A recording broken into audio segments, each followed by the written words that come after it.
All right. Well, first of all, let me start by thanking everybody who stayed. You all should get an award for sticking with us this whole time. Really appreciate it. I know it's been a busy couple of days, and I know a lot of people have their bags packed, ready to go to the airport. So we greatly appreciate you spending some time with us. So our last presentation of the day, we're going to have a panel because we want to really talk about to everyone all the ways that you can participate with the PCI Security Standards Council. We have more ways today than ever before to participate. We have our Associate Participating Organization Program, our PPO program, our gear. So I wanted to bring some people out to talk a little bit about the ways that they've engaged with the council, and hopefully it'll give you some ideas and maybe inspire you to get more involved with us as well. I will say this, if there's anybody in the audience who is not an associate participating member organization, that's our lowest level, our APO, please reach out to me. I'd love to talk with you about it. There's never been a better time to join and be a part of the council. Almost all of our standards over the next 24 months are going to evolve or change, and it's your opportunity to really have a voice in that process. So with that said, let me ask my panel to come out and join me.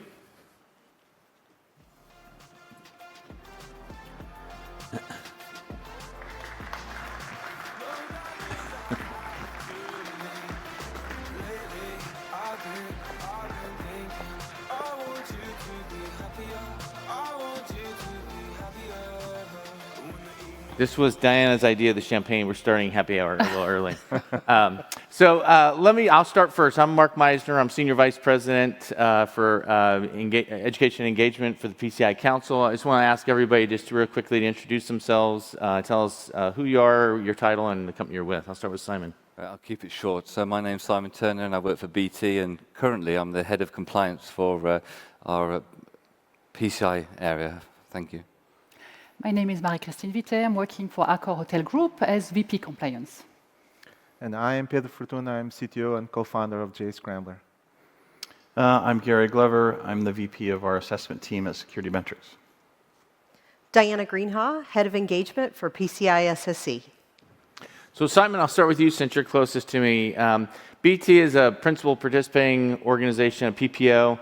Tell us a little bit about what being a PPO is. What is that program? I'll give you the short version, considering how many people are here and desperate to go home. So, in my opinion, it's the ability to drive the future of payment security, and the way you do that is by influencing and collaboration with the council. And I guess there's two main components to that. So the first one is the RRG, so the Roundtable Roadmap. Roundtable. Is that right? Yeah. So that's where we have the ability to obviously work with the executive team and kind of influence and predict the future of where payments are going to be. So we get together on a regular basis and kind of look to what the next horizon for the next 10 years are going to be and break them down into Horizon 1, Horizon 2, and Horizon 3. And then to support that, obviously moving forward, we need the TGG because we need our acronyms. So the Technical Guidance Group, get it right now. And that's where we use the knowledge and the collaboration of all of the entities who are PPOs really to help support and drive what those elements are. So for example, we've got a big research center at BT, so having the ability to bring colleagues who are experts in the area and kind of give that resource and support the industry as a whole. And that group just really got going in the last year. Tell us a little bit about why is it important for BT to be a part of it? Why did you join? So one of the drivers for the organization is all about brand and reputation and consumers. So obviously people buying internet services, broadband, mobile. So it was a big driver. We have an internal forum which we call the SSD, which is the Security Standards Delegates Group. And really the remit there is for us as an organization to get involved with standards bodies and obviously be able to drive the future and use our experience and knowledge to support, kind of security as a whole. So it's all about the protection of the brand and the reputation of the organization. And then lastly, a year ago when we talked about the PPO program, it was really kind of just getting started. It was in its infancy. Tell us a little bit about what you've been working on in the first year. So we talked about the horizons and the kind of priorities of the council, and one of the ones that we've been working on recently is MPOC, for example. Andrew's done a great job at driving, obviously, MPOC through, and one of the big changes, obviously, being able to have that collaboration to support the council to drive those standards forward as quickly as possible. Yeah, Andrew probably just heard his name and is trying to get back on stage. Yeah, no, that's great. And that, the PPO, we really have high hopes. They've done great work with the MPOC standard and helping move that along. And we think that group is really going to help drive the direction of the council for the foreseeable future. Marie-Christine, let me jump to you. So you're based in Paris. Accor is a global brand that I think everybody recognizes, has hotels all around the world. Tell us a little bit about how the global reach of the PCI Security Standards Council, why is that important to a company like yours? The PCI Council, is a truly global organization that impacts payment methods all around the globe. For a company like us, like Accor, it does significant business globally. It's very important for us.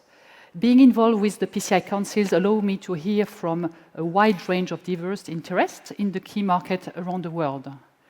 And if a company that does payments in multiple countries, this is the organization you should really be part of. Yeah. And you, Accor's been involved with us for a long time, for going on a decade now. You've served on our board of advisors. What is being on our board of advisors? What do they do, and why has that relationship been so important to you? The board of advisors represent the council associate participating organizations worldwide to ensure global industry involvement in the development of PCI standards and programs. As a strategic partners, we are representative of the market and bring geographical and technical insight to the council. The board advisor now will have a vote to the release of standard. This is new. That gives us the opportunity to have an even bigger voice in the PCI Council standard and programs. For Accor, it is about continuity and consistency. We appreciate that the PCI Council is evolving as the payment world changes, and they listen to us and put direction. We want to have a seat at the table for ongoing and future exchange and discussion and feedback. We view our involvement as just bigger than ourselves. It's not just about us. We're a voice for the larger hotel industry, hospitality, travel, tourism. We take this very seriously. And I love that last point, because a lot of our board of advisor members, they have that same viewpoint. They're not just on our board of advisors for their own company. They really view themselves as being a voice and an advocate for their industry, and we love seeing that. Our board of advisors is also greatly expanded. This current board of advisors is the biggest board of advisors we've ever had. We wanted to bring more expertise to the table, and we've successfully done that. I want to jump to Pedro. So you're with Jscrambler. You're also a PPO and a board of advisor member. You're involved with us at a very high level. Jscrambler has historically been regular speakers at our events. Your company is always very good at bringing people to present. John Elliott ran one of our workshops just the other day, and you spoke earlier today. Why do you present at our community meetings? So what is the value that you get out of coming to an event like this and speaking? So it's very important to participate and to present at these meetings. It's really important to us. I think these are the best events in the security industry all around the world. And having the chance to speak with the security experts with profound knowledge and having the chance to learn from them. But also, it's important for us to be able to present our perspective on how to address some of the security challenges that we're seeing, particularly around websites, of course. So if you work with payments, it's just the place to be. And I saw earlier today you talked about the importance of knowing the security risks that exist on iframe payment forms and how best to defend against them.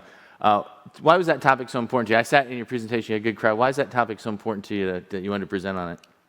Yeah, if you walk the floor here at this event, if you talk to people in the corridors, you have probably, you know that many organizations right now are struggling with the new e-skimming requirements on the SSV4, 643 and 1161. So my talk earlier was about explaining why they are important and why these requirements should also be applicable. They are applicable to the SAQA.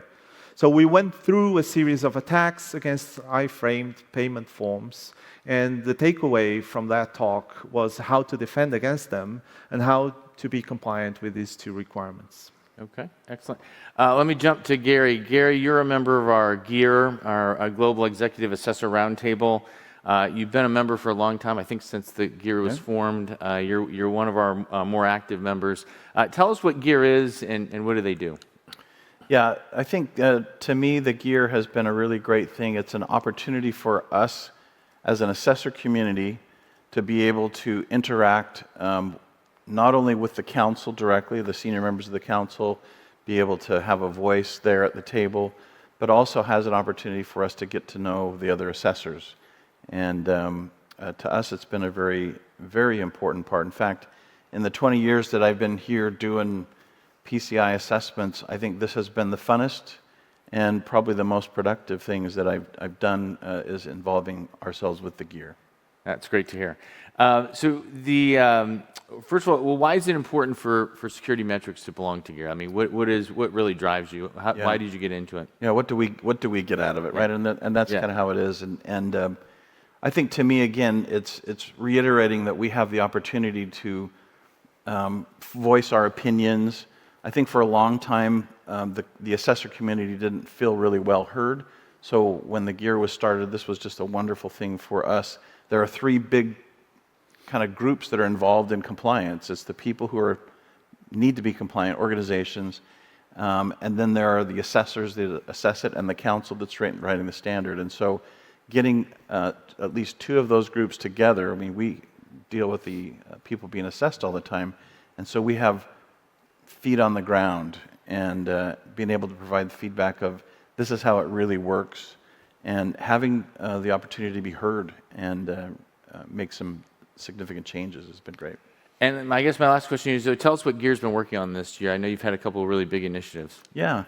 So I think probably the biggest thing was that as we began starting to do 4.0 assessments more as a community of assessors this year, quick became apparent that the ROC template was a little cumbersome, and so we provided that feedback, gave some ideas. The neat thing was within about 3 weeks it was fixed and sent back out to the industry, and all of our assessors are excited about using that template. Another thing that I think was interesting just recently, we've been talking as a gear about AI and how it can be used and where it should be used in the assessment process. A paper was written by the council and circulated through us before it's being sent out. It's been great to have feedback early on in that process before it gets out. So those kinds of things, and I know there's going to be changes in the future, and we are excited to be able to have a voice and participate in those changes. And I know that changing the ROC template was very popular. We heard a lot of cheers when that got changed. So that was great that Gear drove that. Diana, you're the new head of engagement for the PCI Council. We're really excited to have you on board. Tell us a little bit about your background and your exciting new role. Sure. So I joined PCI SSC as the head of engagement just about 4.5 months ago. Prior to joining, I have had a relationship with PCI SSC for a long time. Just recently, I sat on the board of advisors for a principal participating organization. Prior to that, I had the opportunity to serve on the executive committee on behalf of a global payment network. Moving into this role is really a unique opportunity because I do understand the challenges that many of you face as you are looking at new standards, understanding how it impacts you. And so in leading PCI's efforts to kind of elevate the way that we work with all of our different stakeholder groups, I just thought that was a really exciting way to kind of invest in the industry. I welcome the opportunity to work with all of you. And there's been a lot of talk about transformation and how the council is evolving. And our stakeholders are going to be a big part of that because you really are now part of the development of our standards and programs. And so it's a really exciting time to be here. And along the lines of engagement model evolving a little bit, what are the engagement priorities of the council? So as mentioned, it's about getting closer to our stakeholders.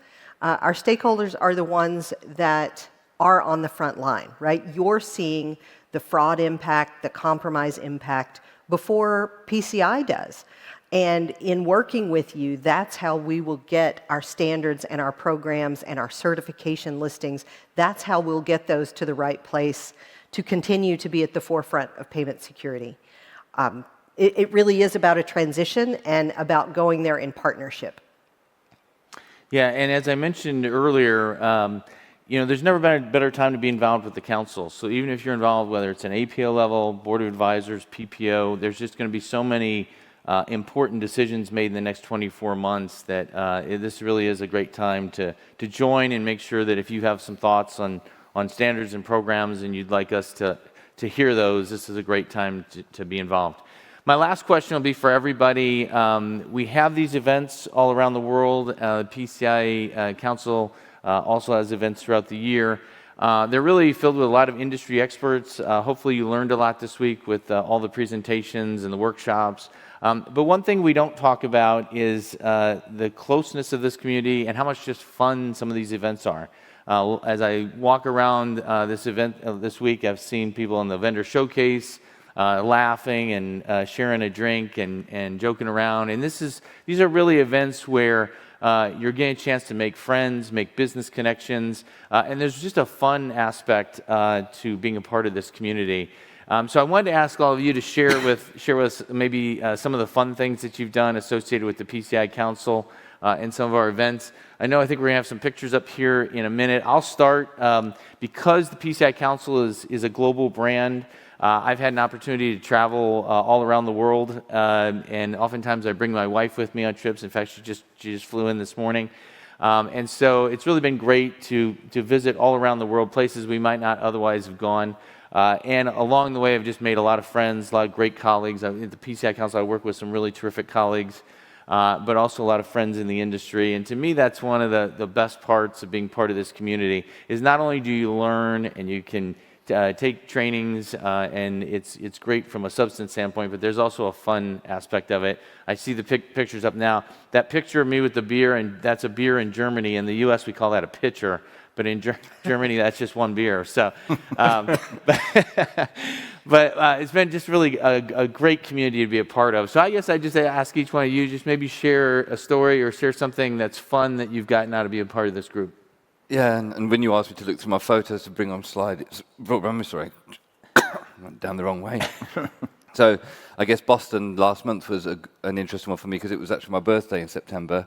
So getting together with, you can see Mr. Barrett there helping me celebrate my birthday, and the good guys from Amazon when we went out to, I think that was Washington. That was me in the corner. But yeah, it's a small community. I say small community. Everybody knows everybody, and like this week's just confirmed really meeting everybody. Taking for example, 10 minutes to get me coffee across the vendor showcase. But yeah, a really small event, and my birthday, whilst my family weren't with me, being able to be with my friends, my other family as it was really great, and really appreciate that. That's terrific. Marie-Christine? Mark, I would say that Barcelona this year, nearly finished, is a good one for me. But I'd like to come back also to last year. It was in March 23 in Paris when the board advisor met. I suddenly became a tour leader, and we went out in the evening and we climbed the Tour Eiffel with a group, and we climbed the 600 steps on the top, which is around at 300 meters. So it was a great time with the team, and we had an amazing view on this magic and lighted city, which is my town. So yeah. It's a good memory for me. Thank you for that. You got to be in shape to go on a walking tour with you. Okay. Pedro? Yeah, so I would say that, first of all, I think everything that you said, I would put my name under it. But if I had to emphasize one particular experience, or two maybe, I would say this year in Boston, we were able to catch a baseball game at Fenway Park. That was special. So I don't understand anything about baseball, but they told me that it was a very good game with lots of points. Although I'm not sure who won the game. And also the BOA meeting in Barcelona earlier this year was also very special because I was able to bring my family, so I could join, like Simon said, I could join the two families. Mm. Yeah. You'd love it right now. American baseball's in the middle of their playoff race, so you would enjoy that a lot. So, yeah. Gary, how about you? Yeah, I always have a good time wherever I go. I've been used to traveling around, and this last time we had a meeting at Dublin, I've never been to Belfast, so I took a day to go up there and see some of the sites. And participating here at Barcelona has been really cool for me. I've been involved in sailing and on sailing crews for most of my life, and the America's Cup is here this year, so I spent some time down there and going to the big opening ceremony tonight. So pretty excited to be able to be here at this time. Yeah, I was walking down by the beach last night, and they had some videos promoting that. It looked very cool. Diana, how about you? Oh, just to echo what everyone here on the panel has said, the relationships that we build with all of these organizations over time is really special, and kind of to come full circle, fun and business. I have seen this week that it isn't just standalone presentations. Many of the presentations involve individuals from different organizations working on solving payment security issues together. And so those relationships have crossed that line into personal and professional, and it's so nice that we're able to do that, that the PCI is able to serve as a platform for establishing and those long-standing relationships. So I love that about it. I've gotten to see a lot of places I probably wouldn't have otherwise been able to visit through participating in PCI events over the years. And I certainly appreciate the opportunity. And just again, thank you to this panel, and thank you to all of you for sticking with us through the end of this discussion. Yeah.